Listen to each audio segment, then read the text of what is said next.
Halo sobat, selamat menikmati petualangan seru dan inspirasi luar biasa dengan audiobook pilihan di channel kami.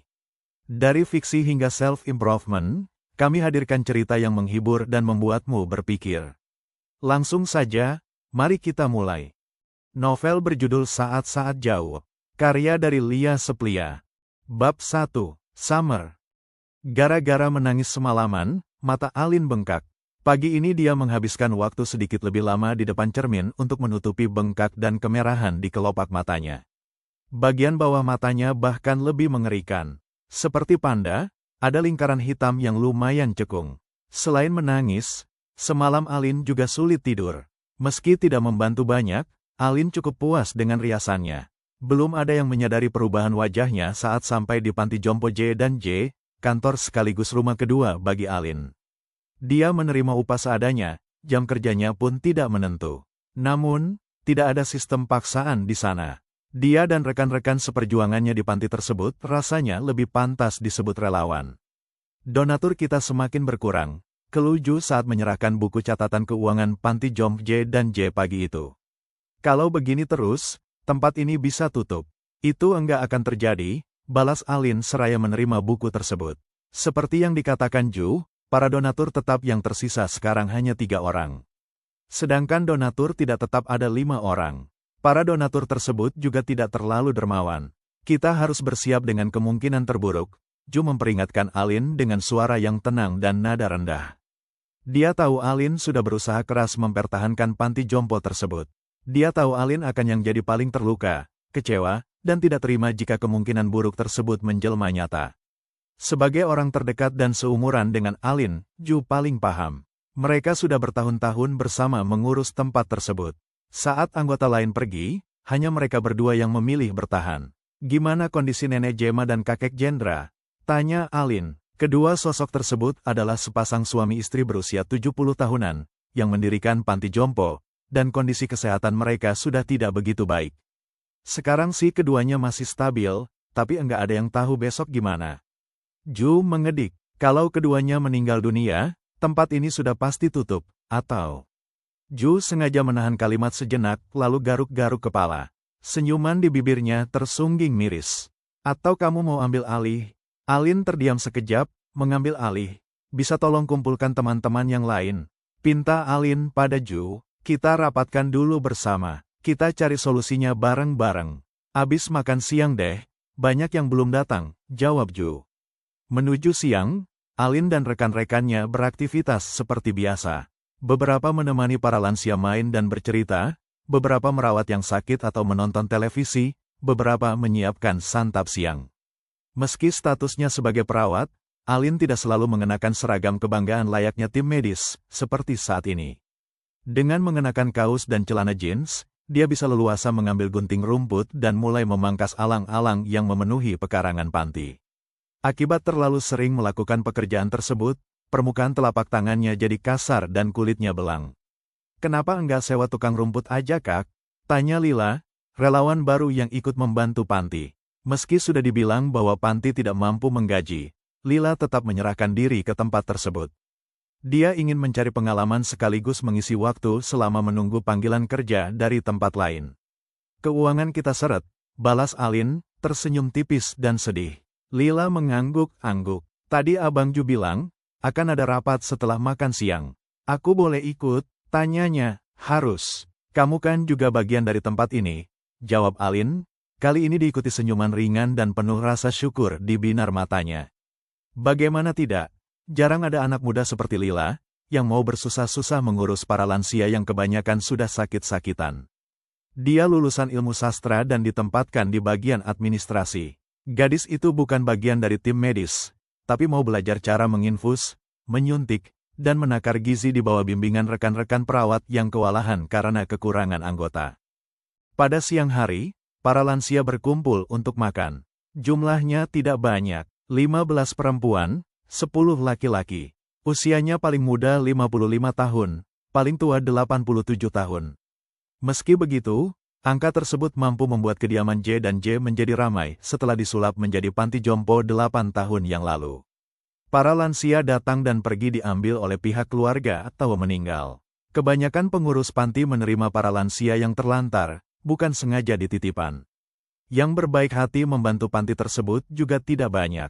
3 orang perawat, 1 dokter umum, 1 dokter penyakit dalam, 1 petugas administrasi, 1 petugas keuangan, 2 orang petugas dapur, dan 2 orang petugas bersih-bersih.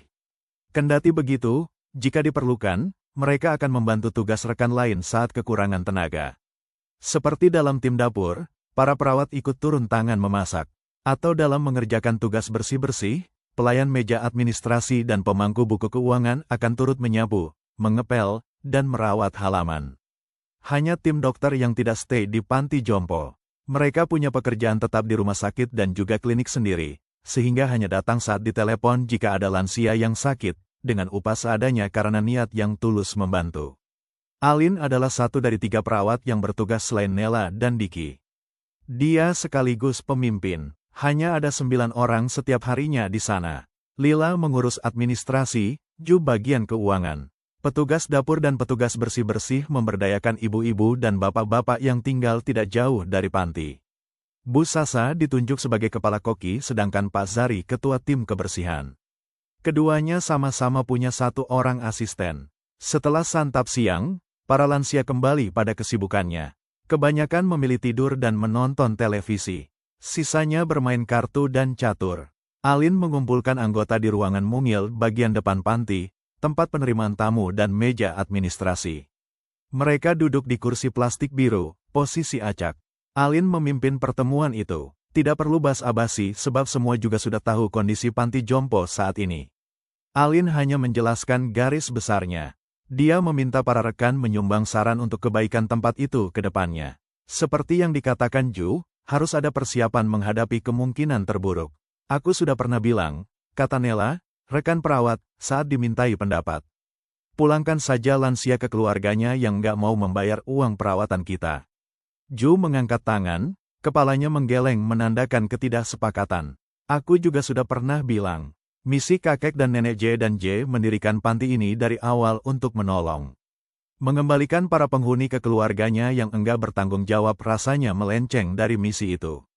Memang iya sih, separuh dari mereka juga telantar kan ya? Nela menghembuskan napas lelah, sedikit miris dengan usulnya sendiri. Kalau yang enggak punya keluarga, kemana mau kita antar mereka kalau tempat ini beneran tutup? Aku sudah mencoba mengirim proposal bantuan ke rumah sakit tempatku bekerja dulu, kata Diki.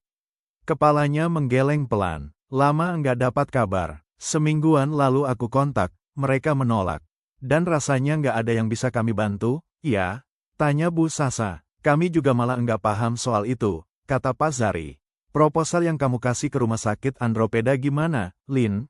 Tanya Nela. Sudah ada kabar? Alin menggeleng. Akan aku hubungi lagi mereka. Kebetulan, aku kenal anak pemilik rumah sakit itu. Rekanku dulu saat masih bertugas di sana. Kalau dilihat dari unggahan terakhir akun media sosialnya, dia akan segera balik ke sini. Aku kan coba menghubunginya, mendatanginya, dan memohon bantuan. Tahun pertama long distance relationship. Kalau ada satu rencana tindakan pasien yang tidak terlaksana, yang patut disalahkan adalah perawat penanggung jawab pasien tersebut. Apalagi jika perawatnya kurang proaktif dan berinisiatif. Di rumah sakit Andropeda, setiap perawat diberi tanggung jawab mengelola 5-6 pasien. Perawat tersebut bertanggung jawab secara komprehensif, bukan terpisah-pisah berdasarkan tindakan. Mulai dari memberikan obat, memasang infus, mengurus pasien yang akan konsultasi, melakukan pemeriksaan diagnostik, hingga berkoordinasi dengan petugas kesehatan lain. Semua dilakukan oleh perawat yang bertanggung jawab tersebut. Alin merasakan ponsel dalam sakunya bergetar. Dia mengambil benda tersebut dan melihat nama pemanggil Alex. Senyum Alin langsung melebar. Penat di sekujur tubuhnya luruh seketika. Memang sudah kebiasaan bagi mereka untuk saling menelpon setelah jam dinas masing-masing selesai. Kali ini Alin belum bisa menerima telepon tersebut. Alin memasukkan kembali ponselnya ke saku. Alin sangat ingin merebahkan kepalanya di bahu Alex, melepas penat yang seharian ini membebaninya. Namun, dia hanya bisa mendengar suara dan memandangi wajah Alex via ponsel.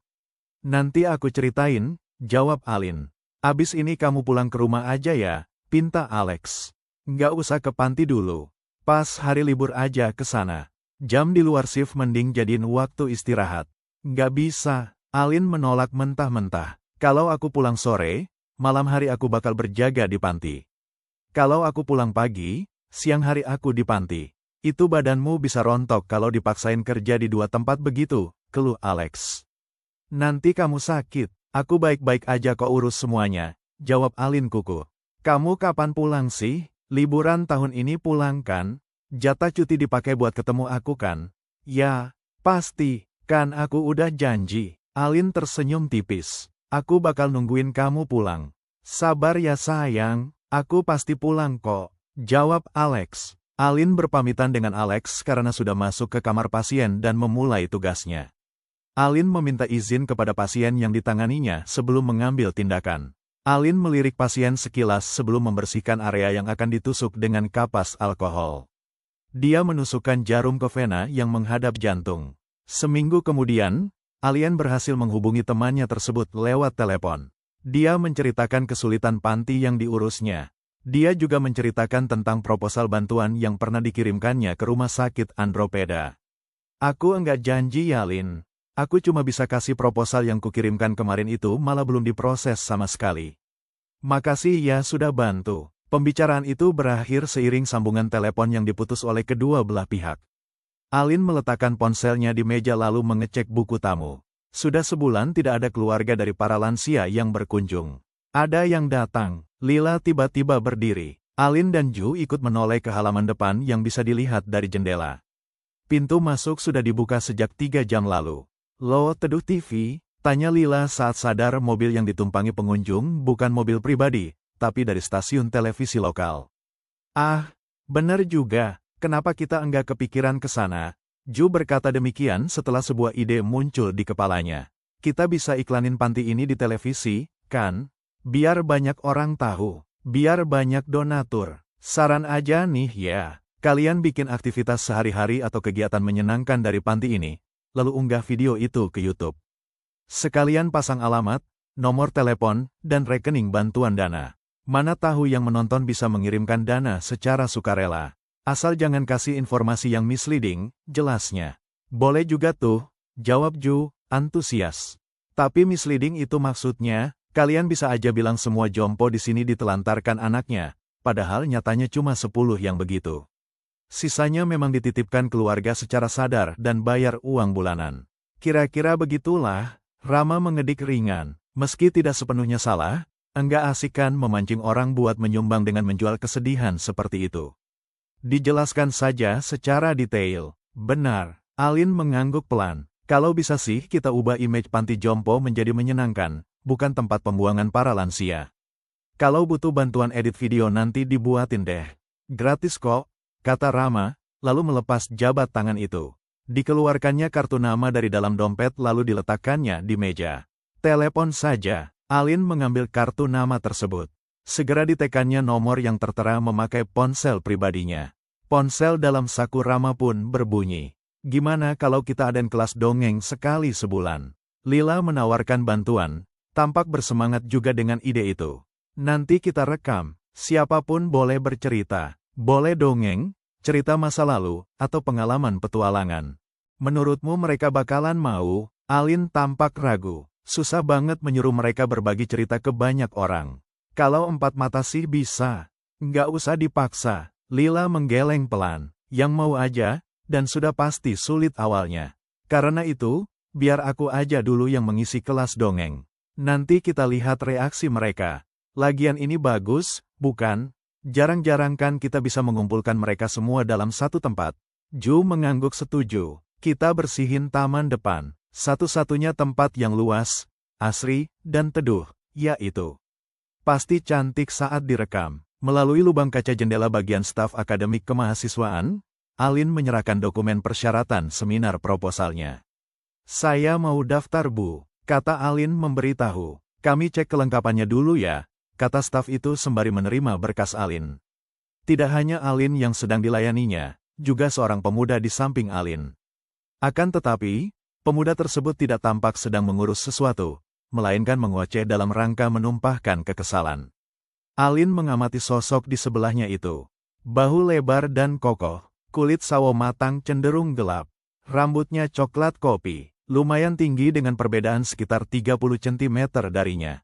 Pemuda itu memakai jubah dokter dengan itkar tersemat di bagian kiri tertanda dokter internship rumah sakit Andropeda bernama Alex. Pertemuan itu hanya permulaan yang mengantarkan Alex dan Alin ke pertemuan-pertemuan berikutnya. Meski pada akhirnya mereka menemukan persimpangan dan tersadar jalur masing-masing sudah tidak lagi searah. Suatu hari nanti, aku pasti kembali. Sudah 11 bulan berlalu, Alex masih belum baik-baik saja. Usahanya melarikan diri dari kenangan tentang Alin dengan bekerja bagai robot terasa sia-sia. Dia malah lelah bukan main, fisik dan batin. Saat perasaan sepi menggerogotinya di sela rehat jam kerja, dia akan duduk di bangku taman rumah sakit dengan sebotol soda di tangan. Dia menyendiri, lama, menatap langit seolah ada yang ingin ditemui atau dicarinya di sana. Perasaan kosong juga memukulnya kala sendiri di rumah. Oleh karena itu, daripada berusaha melupakannya, Alex malah mencoba berdamai dengan cara mencari tahu kabar terbaru Alin di media sosial. Baru-baru ini dia menemukan Alin di vlog akun YouTube Panti Jompo J dan J. Video yang tak seberapa itu terus-terusan dia ulang. Hingga akhirnya itu menjadi kebiasaan baru baginya. Kendati begitu, luka di hatinya tak bisa sepenuhnya sembuh. Nama Alin masih terpatri di ingatan meski sudah dia coba singkirkan. Perasaan bersalah yang mati-matian dia tepis karena sadar telah mengkhianati penantian Alin selalu membayanginya setiap waktu. Akan tetapi dia tidak boleh terlalu lama larut dalam kesedihan. Sebab itu tindakan yang tidak benar. Hidup dalam bayang-bayang penyesalan hanya akan merusak diri sendiri. Oleh sebab itu dia harus kembali. Kembali baik-baik saja seperti sebelum mengenal Alin. Benar. Dia harus terbiasa tanpa sosok itu. Perlahan menerima kenyataan bahwa dialah yang telah melukai hubungan mereka dengan pilihan yang dibuatnya, bukan menyangkal dan menyalahkan Alin. Padahal dia sendiri tahu bahwa jauh-jauh hari Alin selalu bilang akan tinggal dan menua di kota kelahiran gadis itu. Perpisahan menjadi jawaban akhir hubungan mereka. Namun, hidup harus terus berlanjut, bukan? Dia dan Alin putus awal tahun. Dan tahun baru sudah akan menyongsong bulan depan, siap memulai kisah. Mungkin sudah sebaiknya dia turut membuka lembaran hidup yang baru. Tahun kedua long distance relationship. Tidak seperti anak-anak lain, Alex dibekali oleh orang tuanya dengan pendanaan yang baik. Alex tidak tinggal di rumah indekos atau apartemen sewa. Dia tinggal di rumah pribadi yang dicicilnya selama 10 tahun. Orang tuanya membantu untuk uang muka. Kebetulan Rumah Sakit Internasional Silja di Kota Terik menggajinya dengan sangat layak. Tidak ada yang perlu dicemaskannya. Sebagai dokter jaga di IGD, Alex bertanggung jawab memberikan pertolongan pertama. Setelah itu, adalah tugasnya merujuk pasien ke dokter spesialis agar mendapatkan perawatan dan penanganan lebih baik dan tepat sasaran. Dari sekian banyak jenis pasien, Alex paling suka menangani pasien anak-anak.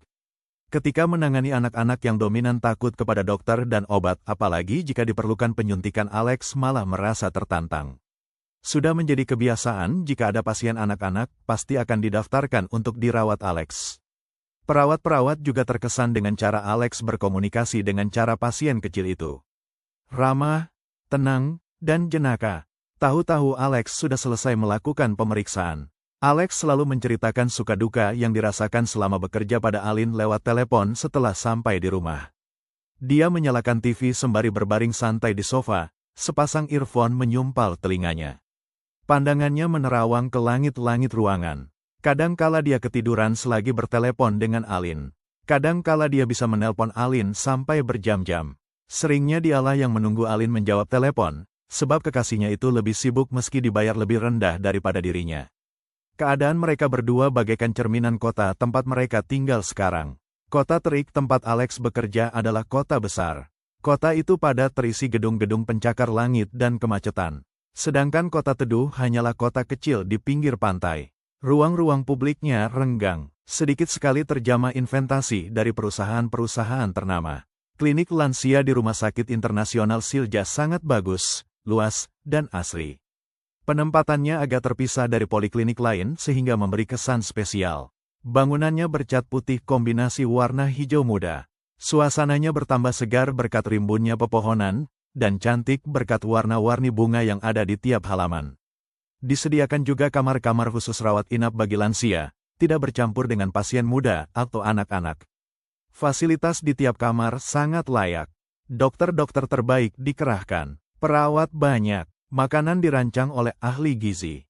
Dijaga satpam, petugas kebersihan yang telaten. Disediakan juga ruang konseling di bawah pengawasan konselor dan atau psikiatri yang profesional. 4 bulan Alex memantau kinerja Vanessa. Dia suka dengan cara Vanessa menangani pasien anak, remaja, dan dewasa. Namun, tidak begitu dengan pasien lansia. Vanessa cukup sensitif saat menangani pasien berumur. Gadis itu tampak tertekan. Acap kali membelakang hanya untuk menghembus napas dalam-dalam seakan menahan diri untuk tidak meledak dalam kemarahan. Senyumnya tidak tulus. Nada bicaranya dibuat-buat ramah, alias palsu. Vanessa juga terkesan cepat-cepat menyelesaikan pemeriksaan. Alex ingin tahu alasannya. Hari itu mereka memutuskan singgah ke kantin rumah sakit untuk mengisi perut sebelum pulang pagi. Masing-masing memesan segelas kopi dan sepiring bubur ayam. Mereka lesehan berhadap-hadapan di salah satu meja kantin area terbuka yang penuh dengan tanaman di sekitarnya. Sangat asri, sejuk, dan menenangkan. Alex menyesap kopinya dan bertanya, "Kamu enggak suka ya dapat pasien tua?" Vanessa mengerja pelan. Akhirnya dia mendapat pertanyaan itu juga. Emang dokter bisa pilih-pilih pasiennya? Gadis itu malah balik bertanya. Kalau bisa, belajar ya untuk lebih ramah pada lansia, saran Alex. Ya deh, Vanessa mengangguk, tapi tidak tampak serius dengan ucapannya. Terlihat dari lekukan senyumnya yang tidak tulus, terkesan dipaksakan. Alex melirik gadis di sampingnya itu lalu mengulum senyum penuh arti, sepertinya paham dengan ajakan Vanessa barusan. Mereka bukan anak remaja lagi yang harus main kode-kodean dan atau berlagak tak tahu menahu. Pantas Vanessa tadi bertanya, tampak memastikan apakah Alex bakal menetap atau balik ke kampung halaman. "Kamu kesini lagi?" Alin menyebut Alex dengan binar lega di sepasang matanya kala melihat pemuda itu datang untuk ketiga kalinya. Pertama kali Alex datang karena merasa tertantang oleh ucapan Alin. Saat itu dia hanya memantau kondisi. Kedua kalinya dia datang dengan niat memberi uang sumbangan karena sudah lulus internship. Alex mengekori Alin tanpa canggung karena sudah mulai terbiasa dengan tempat tersebut. Namun, daripada mempersempit dapur yang sudah panas dan sesak, dia pergi ke taman samping, tempat beberapa lansia sedang senam pagi bersama ditemani 3 orang perawat. Alex memotong alang-alang sampai matahari meninggi. Dia memangkas semuanya sampai halaman kelihatan cerah dan cukup sedap dipandang. Alin menatap takjub pada pemuda itu. Alex tidak banyak bicara atau mengeluh seperti yang dilakukan rekan lain. Pemuda itu langsung mengambil tindakan, lantas sigap bekerja. Sore hari, Alin kembali menyodorkan minuman untuk Alex yang tengah beristirahat di beranda. Kali ini sirup dingin dan beberapa gorengan. Kali ini Ju mendirikan tripod dan memasang kamera. Di ruang utama yang terletak di tengah-tengah bangunan, satu-satunya ruangan yang besar, para lansia dikumpulkan usai mandi dan rapi-rapi pada Sabtu sore. Nela, Diki, dan staf lain menggiring para lansia agar duduk nyaman di bangku-bangku yang disediakan. Rencana awal mengadakan kelas dongeng di taman diubah karena sinar matahari di halaman masih menyengat, sehingga ruang utama menjadi pilihan. Kelas dongeng Panti Jompo J dan J, pemetik bunga. Seorang pemuda meminta izin mengunjungi taman bunga milik seorang kakek. Dia dipersilakan masuk dan diminta memilih satu bunga tercantik sebelum petang datang. Tentu, ada syaratnya, jika sudah memilih tidak boleh berbalik atau melihat ke belakang. Pemuda tersebut mulai berjalan di taman bunga, mengunjungi bunga-bunga yang menarik minatnya. Lama, tidak ada bunga yang dipilihnya, sampai dia terjatuh tersandung tali sepatu sendiri kemudian melihat bunga cantik di dekat kolam yang airnya menghijau. Dia mengambil bunga tersebut dan menciumi kelopaknya. Wangi kok, namun, karena tumbuh di air yang kurang bagus, dia memutuskan mengembalikan bunga itu, dan melanjutkan langkah. Pemuda itu yakin akan ada bunga lain yang lebih bagus dan lebih layak untuk dibawa pulang daripada bunga tadi. Pemuda itu mengelilingi taman, terus berjalan, akan tetapi tidak lagi dia jumpai bunga sebagus tadi. Dia ingin kembali mengambil bunga lama, tapi karena ada syarat, tidak boleh kembali atau menoleh ke belakang, dia terpaksa terus melihat ke depan. Waktu terus melaju, dia harus bergegas memilih satu bunga untuk dibawa pulang. Petang sebentar lagi datang. Pemuda itu kalut, tidak sabar, dan gugup. Dia tidak tahu harus mengambil bunga yang mana. Dia terus memetik, membuang, memetik, membuang. Waktu semakin mendesak. Karena tidak punya pilihan lagi, pemuda itu membawa saja bunga terakhir yang ada di tangannya. Dia keluar dari taman dengan wajah sedih bersama bunga pilihannya. Kakek bertanya kenapa sedih. Pemuda itu menjelaskan, sebenarnya bunga yang dia bawa bukan yang tercantuk. Bunga tercantuk dia buang di kali pertama memetik. Namun, karena syarat tidak boleh berbalik, dia tidak kembali ke bunga itu. Karena tidak ingin pulang dengan tangan kosong, tidak ingin mengecewakan, dia bawa saja bunga terakhir ditemuinya. Apa yang kamu lakukan tadi bukan hal yang bijak, nak. Terang kakek tersebut. Kenapa begitu? Tanya pemuda tadi. Si kakek memberi nasihat. Kamu punya pilihan untuk tidak membawa bunga apapun. Kenapa harus memilih bunga yang ada saja untuk dibawa pulang hanya karena didesak waktu? Hanya karena harus patuh pada syarat tidak boleh berbalik. Papar kakek tersebut. Kenapa melakukannya? Apa karena kamu diwajibkan membawa setangkai bunga ketika senja datang? Kenapa mementingkan semua aturan itu? Kenapa mau saja membawa bunga yang ada, yang tersisa di tanganmu? Aku tidak ingin malu. Aku tidak ingin mengecewakan. Jawab pemuda itu. Mengecewakan siapa? Malu pada siapa? Pemuda itu terdiam. Kamu tidak ingin mengecewakan orang lain, tapi malah mengecewakan diri sendiri. Kamu ingin membahagiakan orang lain, tapi diri sendiri tidak bahagia. Itulah orang paling malang di dunia. Pemuda itu tertunduk lesu. Kenapa kamu mengorbankan kebahagiaan dan keinginan diri sendiri demi mematuhi semua aturan itu? Padahal kamu bisa pulang dengan tangan kosong atau kembali ke tempat bunga yang sempat kamu pilih di awal tadi. Jangan mati demi mematuhi aturan yang kata dunia harus kamu turuti.